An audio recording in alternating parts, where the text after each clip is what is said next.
Pemerintah berhasil membangun 3.000 unit rumah tak layak huni atau RTLH di Kota Ambon dari total sebanyak 6.045 sesuai dengan data yang dimiliki Dinas Perumahan Rakyat dan Kawasan Pemukiman atau DPRKP Kota Ambon. 3.000 RTLH tersebut diselesaikan dengan kolaborasi DPRKP Kota Ambon, Provinsi, dan Balai Perumahan. Kepala Dinas Perumahan Rakyat dan Kawasan Pemukiman atau DPRKP Kota Ambon, Rustam Simanjuntak menyebutkan, untuk tahun 2023 Kota Ambon mendapatkan bantuan pembangunan 40 unit RTLH dari Kementerian Pekerjaan Umum dan Perumahan Rakyat atau PUPR. Program yang menggunakan APBN yakni Dana Alokasi Khusus atau DAK untuk meningkatkan kualitas perumahan masyarakat berpenghasilan rendah atau MBR yang tersebar di 12 lokasi. Dikatakan sasaran bantuan RTLH adalah masyarakat yang masuk dalam daftar data terpadu kesejahteraan sosial atau DTKS. Terutama pada kawasan-kawasan kumuh yang diantaranya Desa Soya, Nania, Laha, Lateri, Pandan Kasturi, Halong, Urimesing, Batu Gajah, Honipopu, Nusanewe, dan Batu Merah.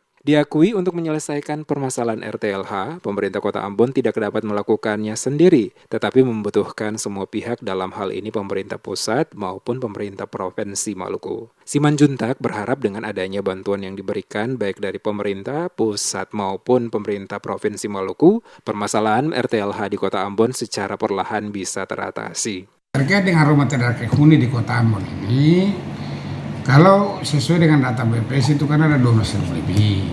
Tapi data yang kita punya sementara ini kan 6.045 unit. Nah, itu by name by address. Ya, jadi ya itu pun belum tentu cuman 6.045. Tetapi yang sementara yang kita punya itu. Ya, sesuai dengan dokumen yang ada. Jadi total yang sudah kita jamak itu adalah 3.000-an itu dengan Dinas Perumahan Kota, Dinas Perumahan Provinsi dan juga Balai. Jadi bukan hanya Perumahan Kota Ambon, Seng. Jadi kolaborasi tiga-tiga ini.